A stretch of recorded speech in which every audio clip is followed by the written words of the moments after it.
नई साइकिल। हर बच्चे का बचपन में एक कॉमन सपना होता है कि उसकी खुद की अपनी एक साइकिल हो। गट्टू साइकिल चला रहा था। पूरी सोसाइटी में बस उसी के पास साइकिल थी। हरी, गुड्डी और चिंकी सब उसकी तरफ ईर्ष्या से देख रहे थे। पूरी सोसाइटी में बस उसी के पास साइकिल है ना, इसीलिए इतना इतरा रहा है। गट्टू रुको, एक राउंड मुझे भी चलाने दो यार। लेकिन गट्टू भला अपनी साइकिल किसी को क्यों दे। सारे बच्चे गट्टू के पीछे भागने लगे और गट्टू को मजा आने लगा। तेजी से पैडल मारता हुआ साइकिल दौड़ाने लगा। हर बच्चे बेचारे उसके पीछे भाग रहे थे। गट्टू प्लीज, बस एक राउंड, प्रॉमिस। गट्टू हरी की तरफ देखकर मुंह बना रहा था कि अचानक उसके सामने वॉचमैन अंकल आगे चलते हुए दिखाई दिए। गट्टू जोर जोर से साइकिल की घंटी बजाने लगा। स्पीड भी धीमी हो गई। पीछे भाग रहे बच्चे उसकी साइकिल बस छूने ही वाले थे। अंकल हट जाओ, अंकल। घंटी की आवाज बढ़ती चली गई और अचानक गट्टू की नींद खुल गई। गट्टू झट से बिस्तर पर बैठ गया। शिट यार, सपना था। अरे ये क्या, साइकिल की घंटी की आवाज अभी तक कानों में गूंज रही है। घंटी की आवाज लगातार आ रही थी। वो गट्टू के सपने से नहीं, बाहर से आ रही थी। गट्टू गैलरी में भागा और उसने नीचे देखा तो नीचे हरी अपनी नई साइकिल के साथ खड़ा घंटी बजा रहा था। हरी के पास साइकिल? गट्टू भागता हुआ नीचे हरी के पास आया। कैसी लगी? बहुत बढ़िया है यार। कब खरीदी?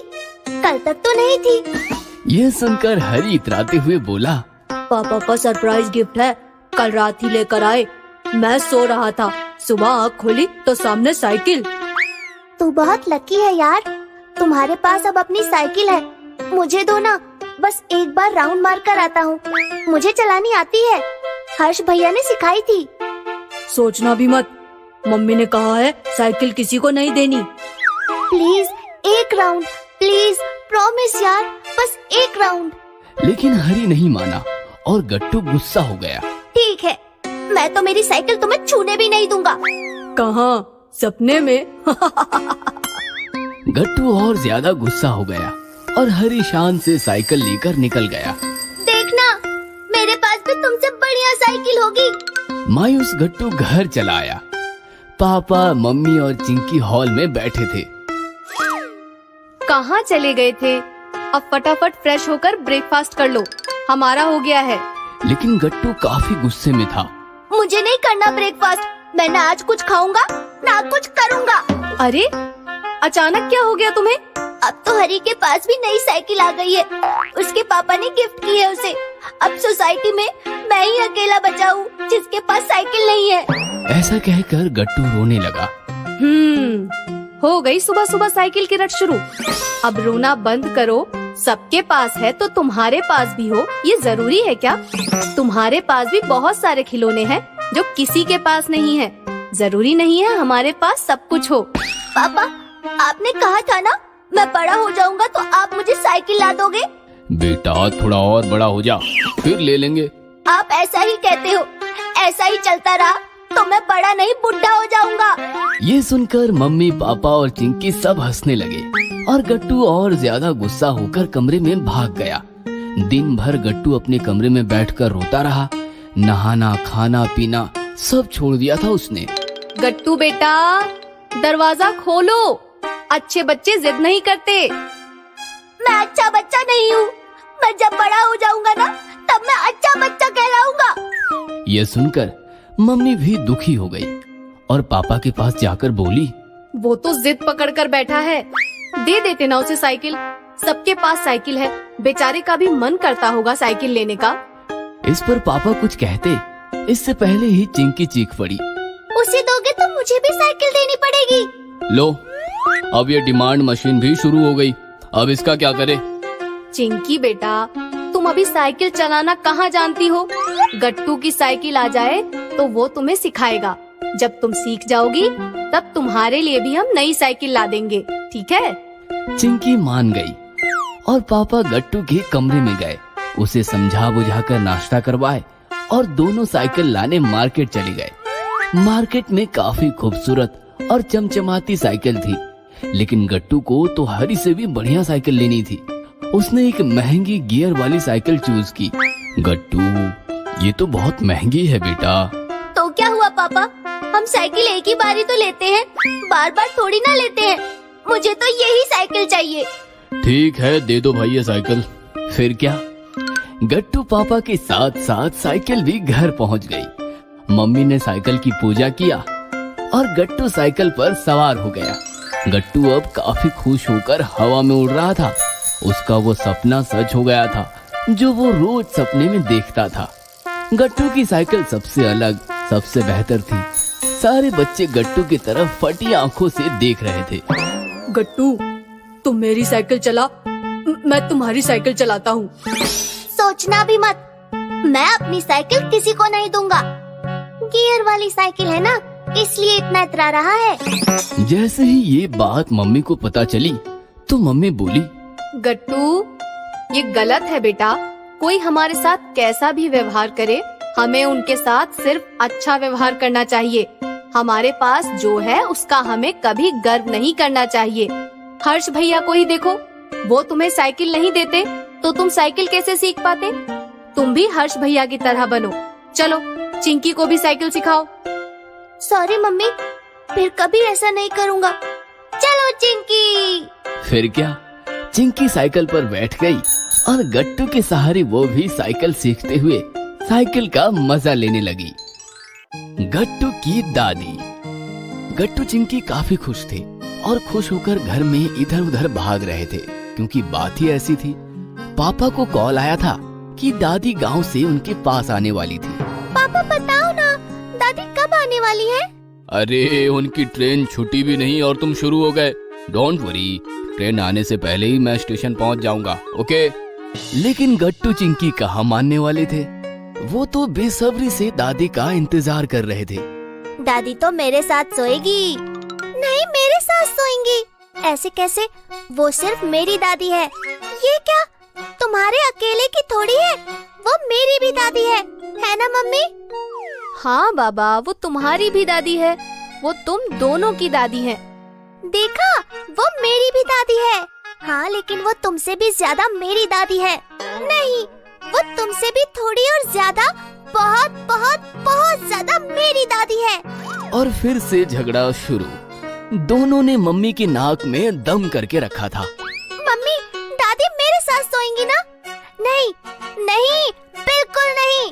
वो किसी के साथ नहीं सोएंगी। मैंने उनका कमरा तैयार किया है, वो उनके कमरे में सोएंगी। ये सुनकर गट्टू चिंकी रोने लगी।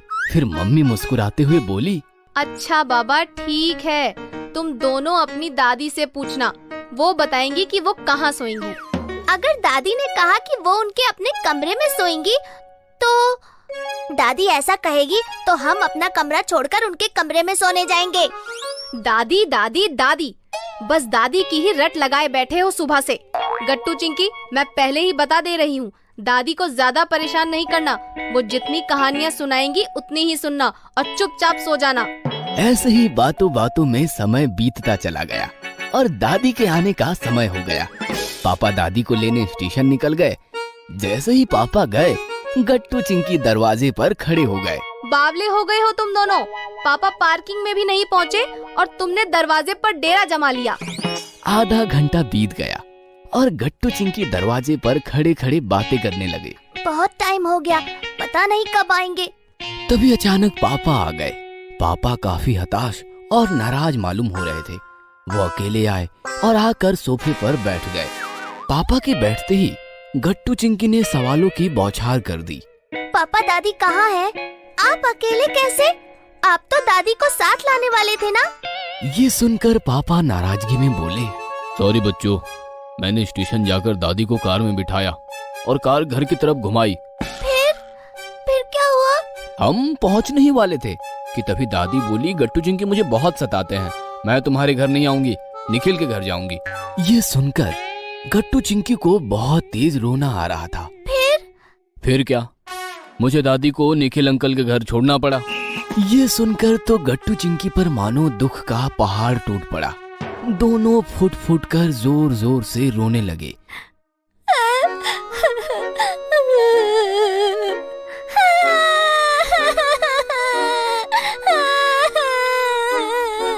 कि तभी अचानक एक आवाज आई।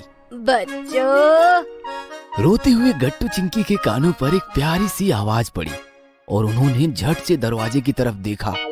दरवाजे पर दादी खड़ी मुस्कुरा रही थी। उनके पीछे काफी सारा सामान लेकर सोसाइटी का वॉचमैन खड़ा था। दादी को देखकर गट्टू चिंकी दादी की तरफ भागे और रोते रोते दादी को बिलक गए। दादी रोती हुए गट्टू चिंकी को चूमने लगी। दादी, क्यों चली गई थी आप निखिल अंकल के घर? हम आपको कभी नहीं सताएंगे, आपसे बात भी नहीं करेंगे, लेकिन प्लीज आप निखिल अंकल के घर जाने की सोचना भी मत। अरे किसने कहा मैं निखिल के घर गई थी? मैं तो बाहर वॉचमैन के साथ खड़ी थी। ये शैतानी तुम्हारे पापा की है। क्यों रे, क्यों सताया तूने मेरे बछड़ों को? सॉरी माँ, सॉरी गट्टू चिंकी, ये आइडिया तुम्हारे मम्मी का था। हम लोग बस तुम्हारे रिएक्शन देखना चाहते थे। सॉरी बच्चों, आ गई है ना दादी, अब रोना बंद करो। मम्मी, हम आपसे कभी बात नहीं करेंगे। कट्टी, उसे छोड़ो, तुम मेरी तरफ देखो। देखो देखो मैं तुम्हारे लिए क्या क्या लाई हूँ। वॉचमैन सामान रख कर चला गया। दादी फ्रेश होकर आई और गट्टू चिंकी के सामने बैठकर एक एक पोटली खोलने लगी। दादी ने गट्टू चिंकी के लिए बहुत से उपहार लाए थे। उसमें गांव के खट्टे मीठे बेर, चटपटी इमली, ढेर सारी देसी घी से बनी मिठाइयाँ और बहुत सारे खिलौने थे। ये कार मैं देवी माँ के मेले में गई थी ना, वहाँ से लाई।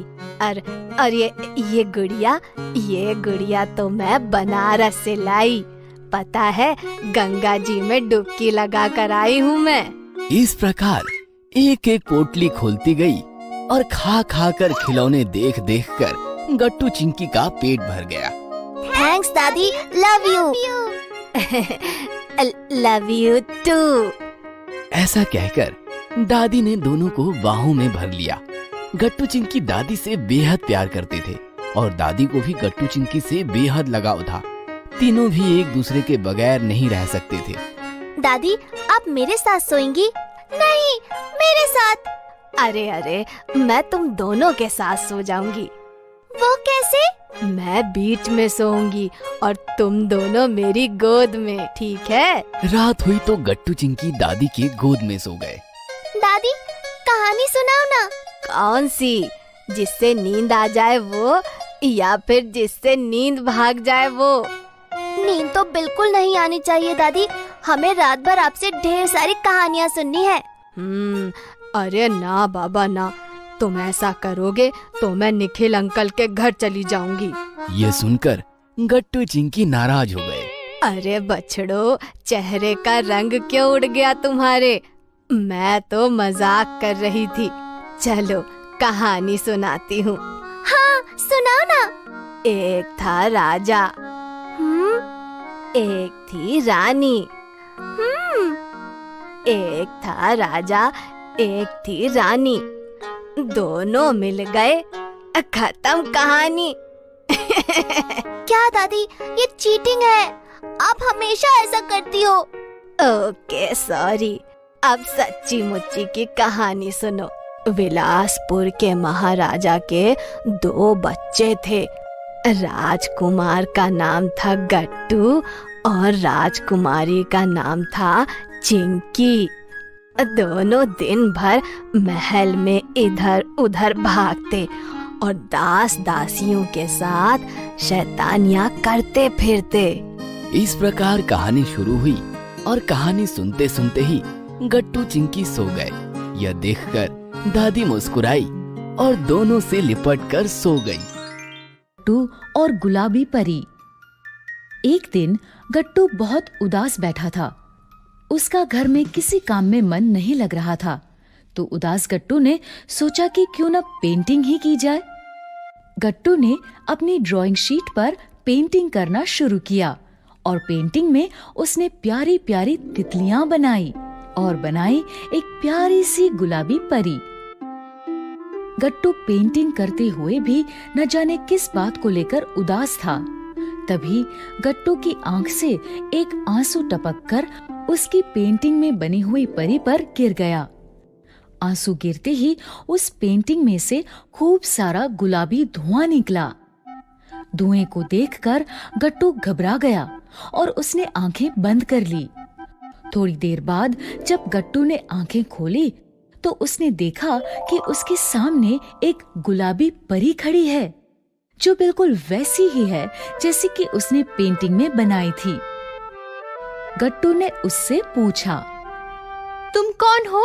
मैं मैं हूँ कैंडी, वही गुलाबी परी जो तुमने अभी अभी बनाई थी। गट्टू आंखें फाड़ फाड़ कर अपने पेंटिंग को उस परी से कंपेयर करने की कोशिश करता है। अरे हाँ, तुम तो यही हो, गुलाबी परी। लेकिन तुम यहाँ क्यों आई हो? जो बच्चे उदास होते हैं, मैं उन्हें पिंक कैंडी देने चली आती हूँ। गट्टू के चेहरे पर एकदम से स्माइल आ जाती है। सच? तुम मुझे पिंक कैंडी दोगी? लेकिन उससे पहले तुम्हें मुझे बताना होगा कि तुम इतने उदास क्यों हो। गट्टू का चेहरा फिर उदास हो जाता है और गट्टू कहता है, मम्मी कहती हैं कि मम्मी इस बार मुझे नानी के घर नहीं ले जाएंगी। क्यों? इस बार मम्मी केवल चिंकी को साथ ले जा रही हैं। और ऐसा क्यों? क्योंकि मम्मी कहती है कि तुम बहुत बिगड़ गए हो गट्टू। ना ही बड़ों की बात मानते हो और ना ही उनका सम्मान करते हो। इस बार मैं तुम्हें नानी के घर नहीं लेकर जाऊंगी। चिंकी, चिंकी, कुछ करो ना, नहीं तो माँ इस बार मुझे नानी के घर नहीं लेकर जाएंगी। फिर मैं नानी के बगीचे के अमरूद और जामुन कैसे खाऊंगा? गट्टू, इस बार माँ तुमसे बहुत नाराज है। लगता है इस बार सच में माँ तुम्हें पापा के पास छोड़ के जाएंगी। रो मत गट्टू। एक काम करो, तुम अपना हॉलिडे होमवर्क पूरा कर लो। हो सकता है माँ खुश होकर तुम्हें अपने साथ ले जाए। और अगर फिर भी नहीं ले गई तो फिर अब कोई चमत्कार ही तुम्हें नानी के घर ले जा सकता है। चिंकी कहती है कि अब कोई चमत्कार ही मुझे नानी के घर ले जा सकता है। चिंकी बिल्कुल ठीक कहती है, तो चलो चमत्कार करते हैं। गट्टू, अगर तुम्हें नानी के घर जाना है तो तुम्हें मेरी हर बात माननी होगी। सबसे पहले तुम्हें रोज अपना होमवर्क टाइम से खत्म करके 1 घंटा माँ और दादी के साथ बिताना होगा और पापा की फाइल्स उनकी मेज पर जमानी होगी। ठीक है। अब मैं चलती हूँ और हाँ, याद रहे मैं हमेशा तुम्हारे साथ रहूंगी। इतना कहकर परी छू करके गायब हो गई और जहाँ से आई थी वहीं चली गई। गट्टू ने अपनी ड्राइंग बुक बंद करी और वहीं लेट गया। गट्टू सो रहा था और उसने सुना कि दादी बाहर से किसी को मदद के लिए बुला रही है।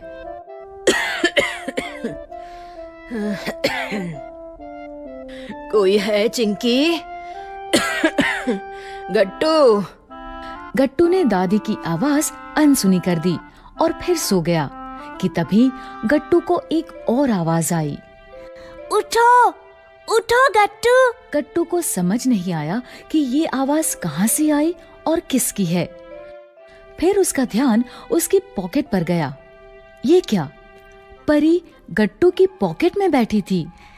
मैंने कहा था ना कि मैं हमेशा तुम्हारे साथ रहूंगी। जाओ, बाहर दादी तुम्हें बुला रही है। लेकिन बाहर गया तो दादी पक्का मुझे कोई ना कोई काम बता देगी। गट्टू, चमत्कार होते देखना है ना।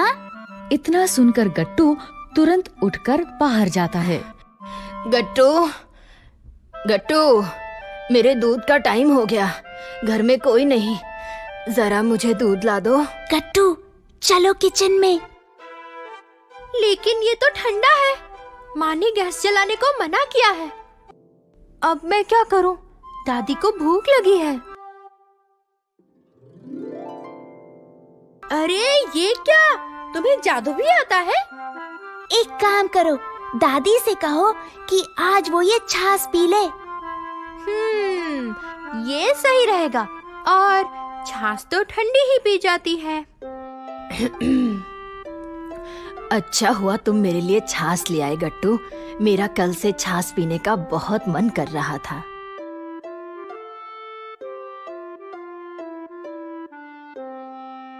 कैंडी, सुनो ना, मैं ये बर्तन साफ कर दूं? नहीं गट्टू, तुम अभी छोटे हो, इसलिए इस काम में मैं तुम्हारी मदद कर देती हूँ। ठीक है, तब तक मैं ये सामान फ्रिज में जमा देता हूँ। मम्मी देखकर बहुत खुश होंगी। एक दिन घर पर दादी और गट्टू के सिवा और कोई नहीं था।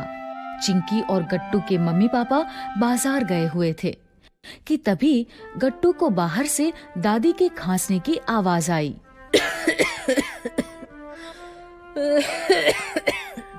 अरे, ये तो दादी के खांसने की आवाज है। मैं ठीक हूँ गट्टू, तुम पढ़ने जाओ। गट्टू घबरा जाता है और परी को आवाज लगाता है। कैंडी, कैंडी, दादी की तबीयत शायद खराब है, मैं क्या करूं? इतना बुलाने के बाद भी परी नहीं आती कैंडी, और जल्दी से भागकर किचन में जाता है और दादी को उनकी दवा लाकर देता है। थोड़ी देर बाद गट्टू के माँ और पापा आते हैं और दादी उन्हें पूरी बात बताती है। आपको ऐसी हालत में छोड़कर हम गट्टू के नानी के घर नहीं जाएंगे माँ। मैं अब बिल्कुल ठीक हूँ, तुम सब जाओ, और हाँ, गट्टू को भी साथ ले जाना, नहीं तो यहाँ बोर हो जाएगा। नहीं दादी, हम आपको इस हालत में छोड़कर कहीं नहीं जाएंगे। इस बार हम गर्मियों की छुट्टियाँ आप ही के साथ मनाएंगे। गट्टू ठीक कह रहा है माँ, छुट्टियों का मजा तो घर पर भी उठाया जा सकता है। गट्टू, हमें तुम पर गर्व है कि तुमने आज अकेले अपनी दादी का ख्याल रखा। गट्टू, ये तो सच में चमत्कार हो गया। और इस तरह सच में चमत्कार हुआ। गट्टू की माँ और दादी ने गट्टू को बहुत प्यार किया और उसे समझ आ गया कि बड़ों का सम्मान और उनकी देखभाल करने से न केवल उन्हें अच्छा लगता है, बल्कि ऐसा करने से छोटों को उनका आशीर्वाद भी मिलता है। कहानी का सार ये है कि हमेशा बड़ों का सम्मान करना चाहिए। पापा का बर्थडे। बहुत समय पहले किसी शहर में स्नेहा नाम की 6 साल की बच्ची अपने मम्मी पापा के साथ रहती थी। स्नेहा के पापा उसे बहुत प्यार करते थे। वो हर साल उसके जन्मदिन पर उसे एक बहुत बड़ा और अच्छा गिफ्ट दिया करते थे। हैप्पी बर्थडे स्नेहा बेटा। थैंक यू पापा। और इस बार स्नेहा भी पापा के बर्थडे पर उन्हें एक बहुत अच्छा गिफ्ट देना चाहती थी। इस बार मैं भी पापा को एक बहुत अच्छा गिफ्ट दूंगी। ये सोचकर स्नेहा अपने कमरे में गई। उसने अपना पिगी बैंक खोला तो उसमें बहुत कम पैसे थे। मैंने तो सारे पैसों से कुछ दिन पहले ही अपने लिए एक गुड़िया खरीद ली थी। अब मैं पापा के लिए अच्छा सा गिफ्ट कैसे खरीदूंगी? ये सोचकर स्नेहा उदास हो गई। फिर कुछ सोचकर वो अपनी मम्मी के पास गई और बोली, मम्मी, मुझे कुछ पैसे दे दो, मुझे पापा के लिए एक सुंदर सा बर्थडे गिफ्ट खरीदना है। तो तुम पापा के पैसों से उन्हीं के लिए गिफ्ट खरीदना चाहती हो? हाँ, तो मैं और क्या कर सकती हूँ? मैं तो बहुत छोटी हूँ, मैं पापा को गिफ्ट देने के लिए पैसे कहाँ से लाऊंगी? अपने पापा को गिफ्ट देने के लिए तुम्हें पैसों की जरूरत नहीं है। तुम उन्हें प्यार से जो भी दोगी उन्हें वो अच्छा लगेगा। ये कहकर मम्मी वहाँ से चली गई। स्नेहा कुछ देर वहीं खड़ी सोचती रही। तभी उसे एक आइडिया आया। वो भागती हुई स्टोर रूम में गई। उसने आसपास देखा तो उसे बहुत से खाली बॉक्सेस दिखाई दिए। उसने उनमें से सबसे बड़ा बॉक्स उठाया और उसे लेकर अपने कमरे में आ गई। फिर उसने उस बड़े बॉक्स को एक गोल्डन पेपर में अच्छे से रैप कर दिया। अगले दिन पापा के जन्मदिन पर वो सुबह सुबह उनके पास गई और उन्हें वो रैप्ड बॉक्स देते हुए बोली, हैप्पी बर्थडे पापा। इतना बड़ा गिफ्ट देखकर पापा बहुत खुश हुए और सोचने लगे कि इस बड़े से बॉक्स में स्नेहा उनके लिए क्या लाई होगी। तुम मेरे बर्थडे पर मेरे लिए इतना बड़ा गिफ्ट लाई? इतने बड़े बॉक्स में क्या हो सकता है? आप एक बार खोल कर तो देखो।